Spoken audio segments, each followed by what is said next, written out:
Islam wa kafa biha ni'mah. Makanya sudah ada satu hal yang pengen saya garis bawahi.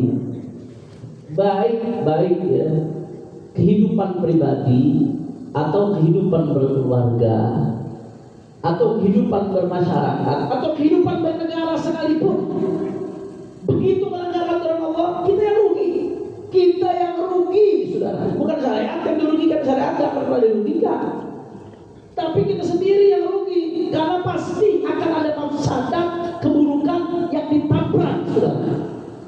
Akan ada keburukan yang ditimbulkan begitu kita melanggar aturan Allah Subhanahu wa Ta'ala. Kenapa saya bahas ini, saudara? Karena saya prihatin di Jawa Barat. Saya sedang bicara di Bekasi, Jawa Barat.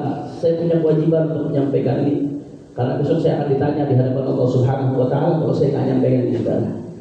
Saya prihatin kemarin ada Gubernur Jawa Barat, Kang Deddy Mulyadi. Ya, saya nggak ada sentimen pribadi sama beliau sebagai seorang gubernur. Ya, mungkin dia punya masa lalu waktu di Purwakarta. Ya, mudah-mudahan dia nggak mengulangi kesalahan masa lalunya.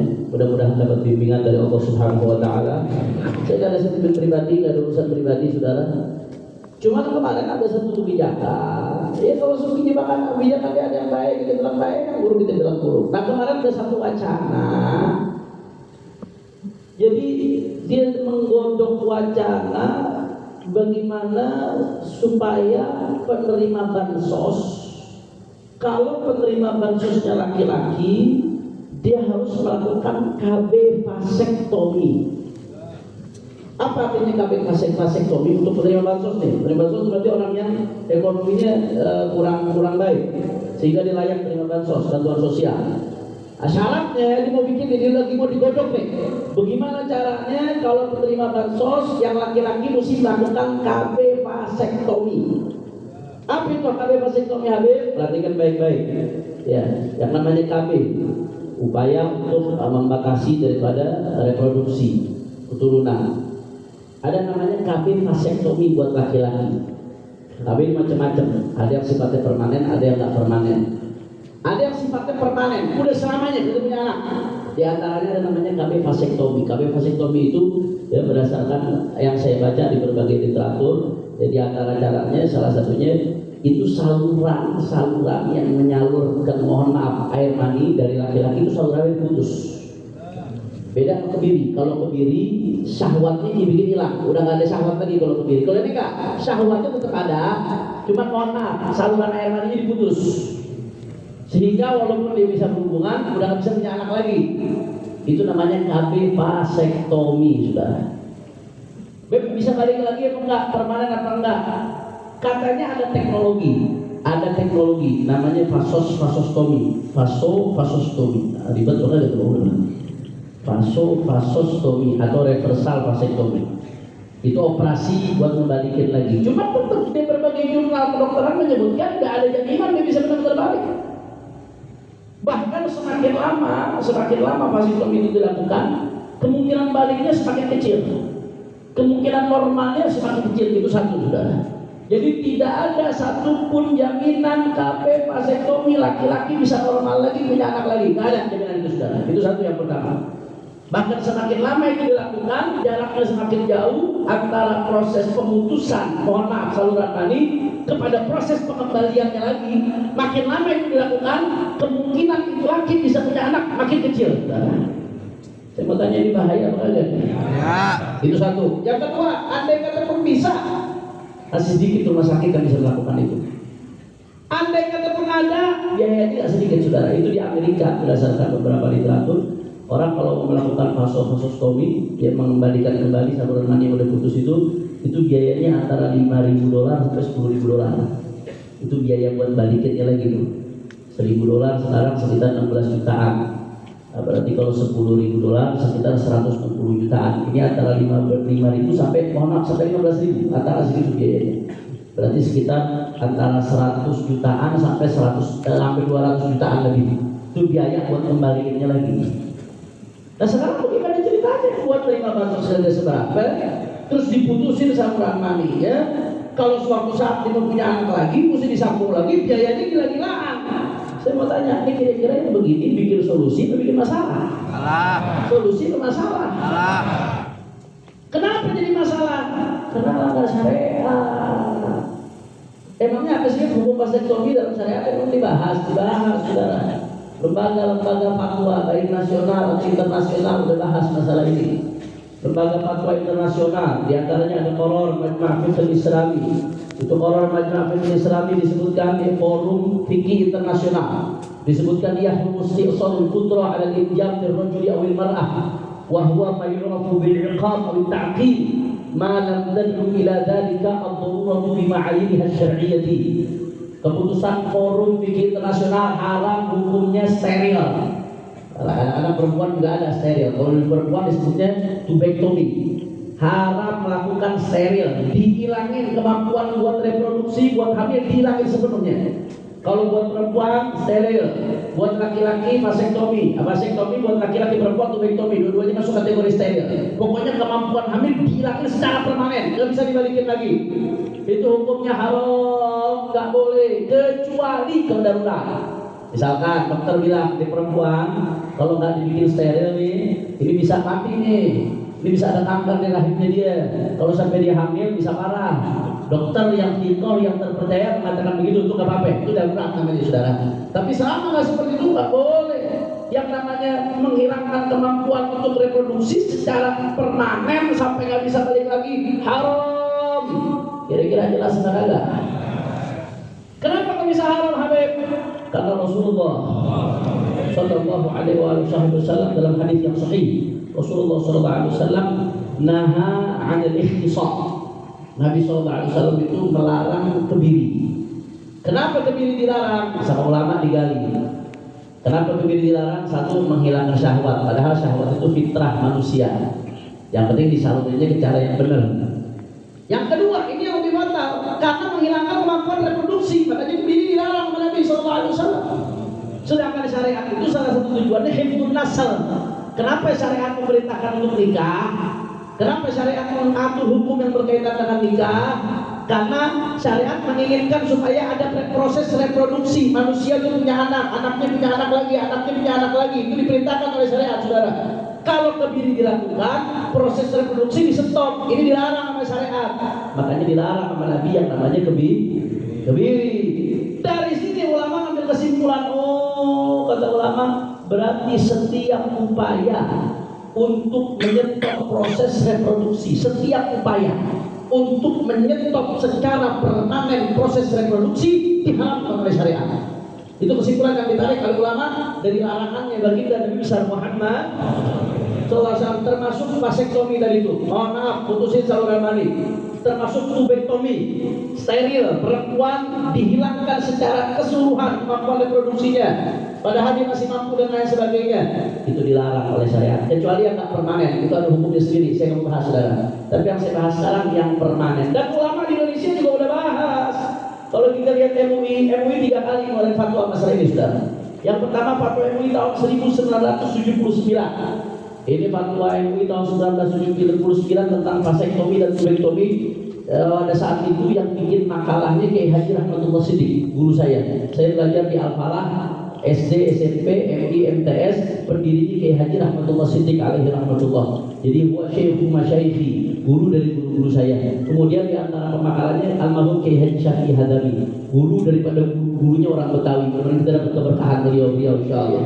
Itu yang bikin makalahnya tentang vasektomi dan tubektomi, tentang hukumnya secara permanen. Mohon maaf ya, saluran mani diputusin atau perempuan dihilangin secara permanen kemampuan hamilnya dengan sengaja. Itu kesimpulannya hukumnya haram karena menghilangkan kemampuan reproduksi secara permanen itu diharamkan oleh syariat. Itu kesimpulannya itu tahun 1979 dan itu disetujui oleh MUI.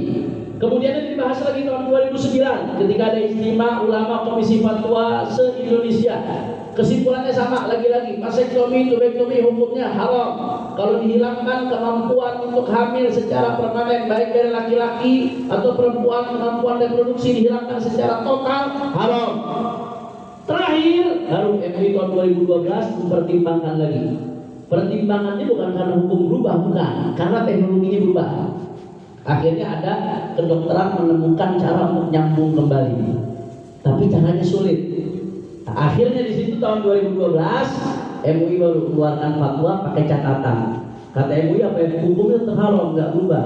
Cuman dia dalam keadaan tertentu diperbolehkan, dalam keadaan tertentu. Kesimpulannya dalam keadaan apa?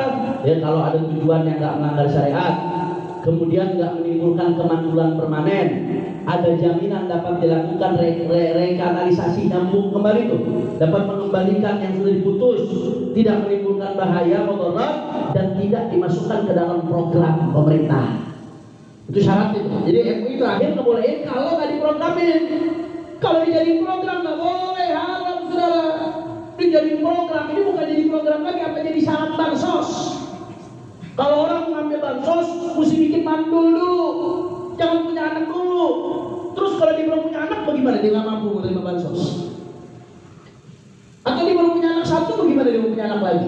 Atau kalau di kemudian hari dia mampu, bagaimana saudara? Saya mau tanya, ini bahaya enggak? Bahaya apa enggak?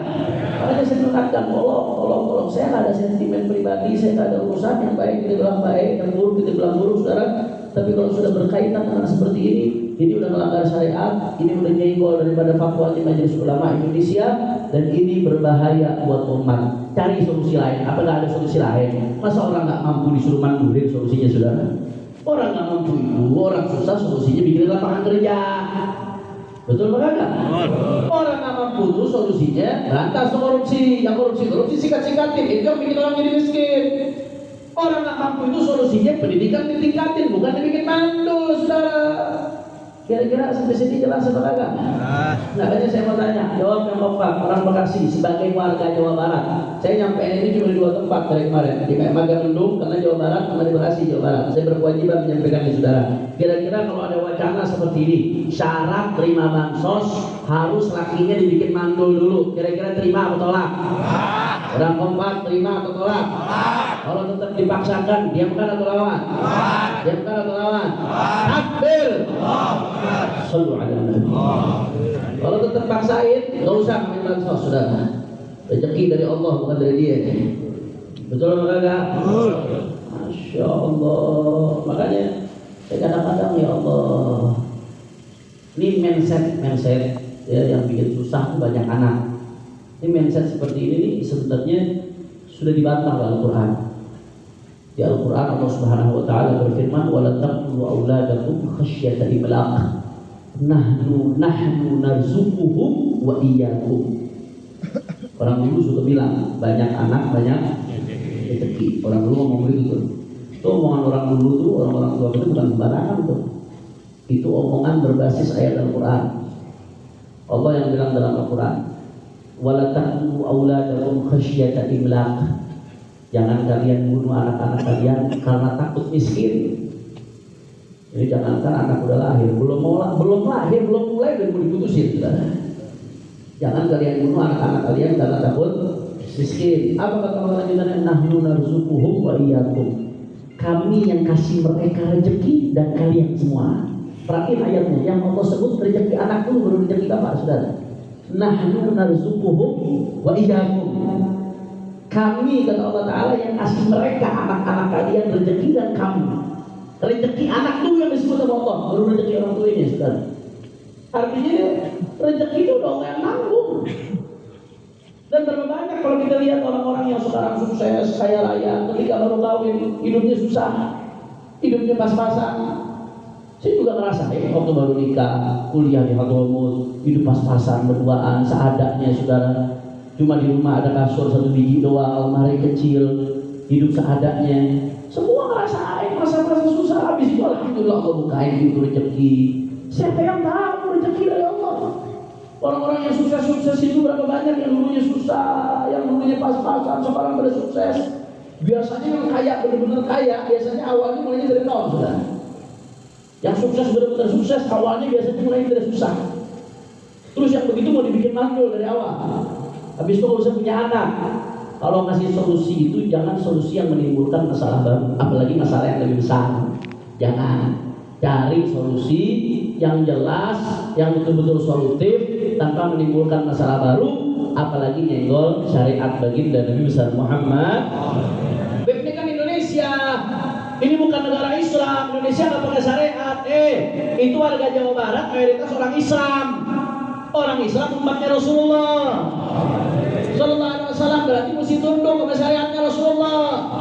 Maka jangan bikin aturan yang bertentangan dengan umat Islam, keyakinan umat Islam. Kira-kira kita sepakat? Sekali lagi saya mau tanya, jawab Pak. Kalau yang namanya Gubernur Jawa Barat atau Gubernur manapun punya program yang bagus, dukung atau jangan? Support atau jangan? Lain apa kagak? Tapi kalau ada program-program yang seperti ini nih, melanggar daripada syariat, kira-kira tolak atau tidak? Wacana yang seperti ini tolak atau tidak?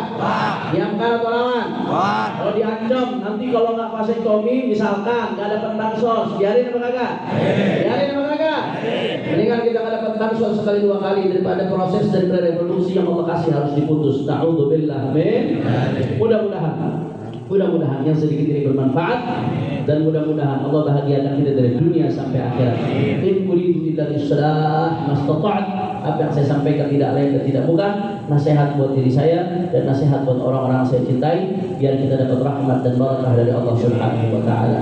Hadani Allah wa iyyakum ila siratal mustaqim. Wal 'afwu minkum. Wassalamu alaikum warahmatullahi wabarakatuh.